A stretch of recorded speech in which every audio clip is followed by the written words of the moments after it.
असंच माझ्या स्वप्नात आलं आणि मी केलं असा कबुली जबाब पंजाबचे उपमुख्यमंत्री सुखबीर सिंग बादल यांच्यावर हल्ला करणाऱ्या जसपाल सिंग याने पोलिसांना दिल्याची माहिती नांदेडचे पालकमंत्री अतुल सावे यांनी दिली।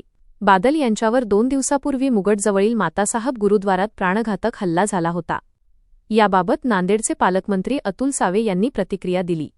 सुरक्षा कारणाने त्यांचा कार्यक्रम जाहीर करत नाहीत, तरीही आमच्या जवानाने स्वतःचा जीव धोक्यात घालून त्यांचा जीव वाचवला, असे सावे म्हणाले।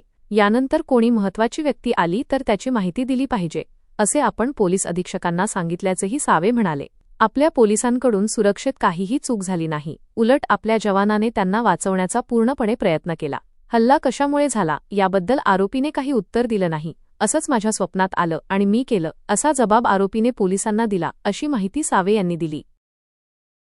बादल जे धन्यवाद हल्ला झाला साहेब बोलावं लागेल, तुम्ही पालकमंत्री आहेत, आपल्या जिल्ह्यामध्ये हल्ला झाला त्यांच्यावर। त्याच्यावर आमच्या ज्या जवानांनी तो हल्ला वाचवला, बेसिकली कसा होता, तो डिक्लेअर्ड प्रोग्राम नव्हता, त्याच्यामुळे नाही तर अजून आम्ही त्यांची सुरक्षा व्यवस्था केली असती, पण ठीक आहे, तरीही आमच्या जवानांनी आपल्या स्वतःचं म्हणजे जीव ह्याला लावून त्यांनी त्याचं संरक्षण केलेलं आहे। आणि आता दक्षता घेतली नव्हती प्रशासनाने, दक्षता असं नाही, अनडिक्लेअर्ड प्रोग्राम आला, त्यांचे काही प्रोग्राम्स ते डिक्लेअर करत नाहीत सिक्युरिटी रिझन्सचे, त्याच्यामुळे झालं। आम्ही आता यावेळेस आत्ताच आमची SP-बरोबर मीटिंग झाली आणि आम्ही त्यांना सांगितलं की सगळीकडे तुम्ही इन्फॉर्म करा, यापुढे कोणीही असा VIP येणार असेल तर त्याची इन्फॉर्मेशन आम्हाला दिली पाहिजे। आपल्याकडून काही चूक झाली आपल्या पोलिसांकडून? आपल्याकडून काहीच चूक नाही झाली, उलट आपल्या पोलीस जवानांनी त्यांना वाचवण्याचा पूर्णपणे प्रयत्न केलेला आहे। कशामुळे झालाय हल्ला वगैरे काही कळलं का? हे अजून त्याने काही असं उत्तर दिलेलं नाही, तो म्हणला माझ्या